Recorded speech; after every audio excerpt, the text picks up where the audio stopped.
여러분 안녕하십니까?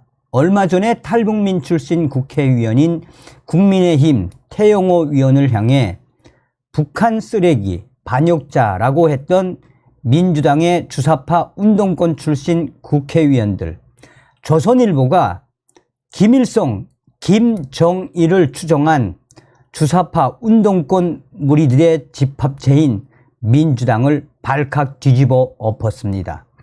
북한에나 가라라는 조선일보의 작심 칼럼, 양상훈 칼럼, 쓰레기 조롱한 이들 북한에서 하루만 살게 되길, 땡땡씨 부름 듣고 나도 사람이구나 감격했던 탈북민들, 그들을 변절자 욕한 이들, 북한에 가서 실제 북한 주민 삶 살아보게 할 방법 없나? 그러고도 그 욕이 나올까? 태영호 의원이 국회에서 쓰레기 소리를 듣던 날 우연히 탈북민들이 자신들 이야기를 하는 동영상을 보게 됐습니다. 북한 주민들 어려움은 웬만큼 안다고 생각했지만 생생한 목소리로 듣는 실상은 또 달랐습니다. 탈북민들은 한국에서 사람으로 다시 태어났다고 느끼는 듯 했습니다. 한 분은 북한에서 나는 인생을 산 게 아니라 벌레였다라고 했습니다.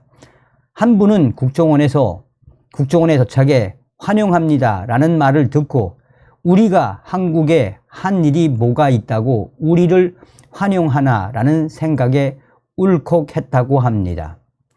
땡땡씨 분과 같은 호칭도 이들을 감동케 했습니다.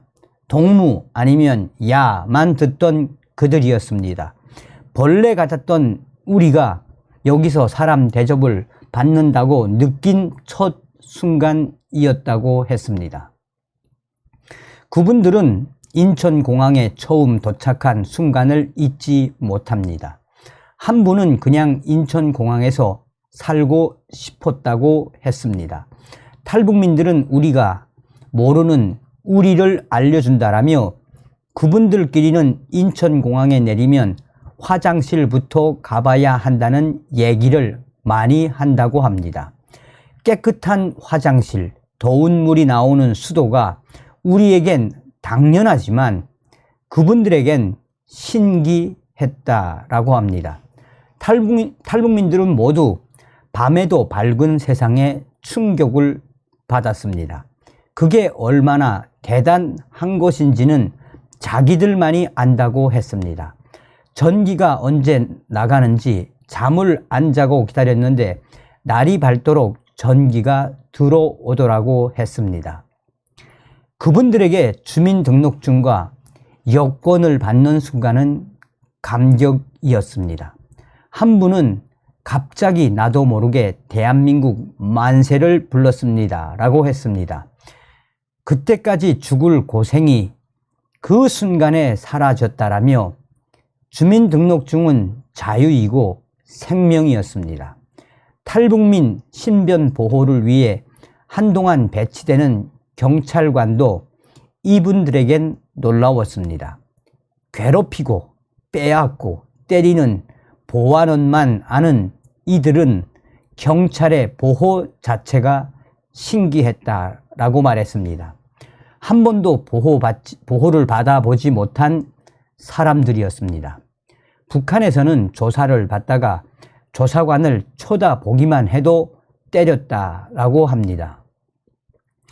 중국에서 잡혀 북송됐던 14살 아이는 보위부 정보기관 3일이 3년 같았고 진짜 지옥을 봤다라고 했습니다. 국기에 대한 경례조차 이분들에겐 이상했습니다. 국가 위에 김씨 가문이 있는 세상에서 산 탓인 듯 했습니다. 나중에 대통령이 국기에 경례를 하는 것을 보고 놀랐고 생각을 다시 하게 됐다라고 했습니다. 이분들은 대한민국이 찍힌 초록색 여권에 대한 자부심이 유달리 컸습니다. 여권이 뭔지도 모르던 사람들이 바로 탈북민이었습니다. 어디 가서 자랑하고 싶어 했습니다. 중국에서 북한 여권을 보이면 개 취급하는 눈길이 느껴졌으며 대한민국 여권을 보이면 그 반대였습니다. 한 분은 아들이 갑자기 친구들하고 홍콩에 간대요. 아니 거기를 어떻게 하다가 이제 어디든 언제든 갈 수 있다 생각이 들어 그냥 울었어요. 고마워서요. 북한에선 옆 동네도 쉽게 갈 수가 없습니다. 한국에서 박사학위를 딴 이분은 김정은에게 학위 논문을 보내고 싶다라고 했습니다.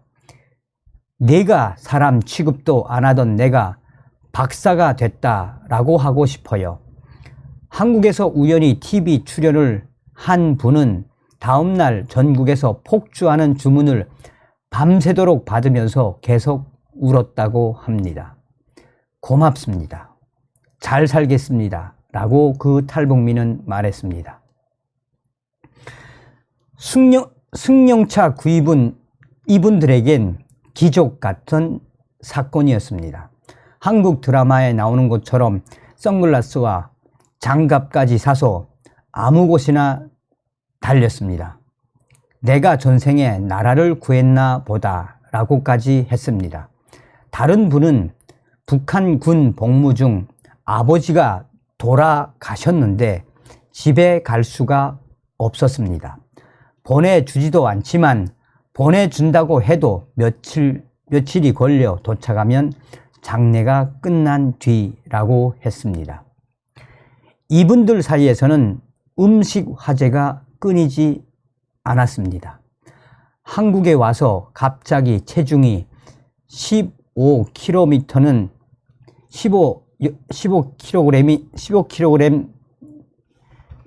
넘는 사람도 있었습니다. 한 분은 젓가락을 줘서 놀랐습니다. 북한에서 젓가락은 간부들만 썼고 우리가 쓰면 건방지다라고 했습니다. 다른 한 분은 풀만 먹고 살았는데 밥 위에 부모님 얼굴이 떠올라 숟가락이 멈췄습니다. 라고 했습니다. 필자는 북한 실상에 관심을 갖고 있지만 실제의 100분의 1도 모르는 것 같습니다. 치과 병원이 없다시피 한 북한에서는 극심한 치통도 참고 버티다 못 견디면 동네 돌팔이에게 가서 거의 강제로 이빨을 뽑습니다. 기절도 합니다.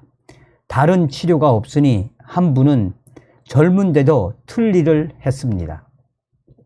그는 한국 사람들 이빨이 희고 고른 것이 정말 신기했다라고 했습니다. 북한에선 중년 이상 태반이 틀니라고 합니다.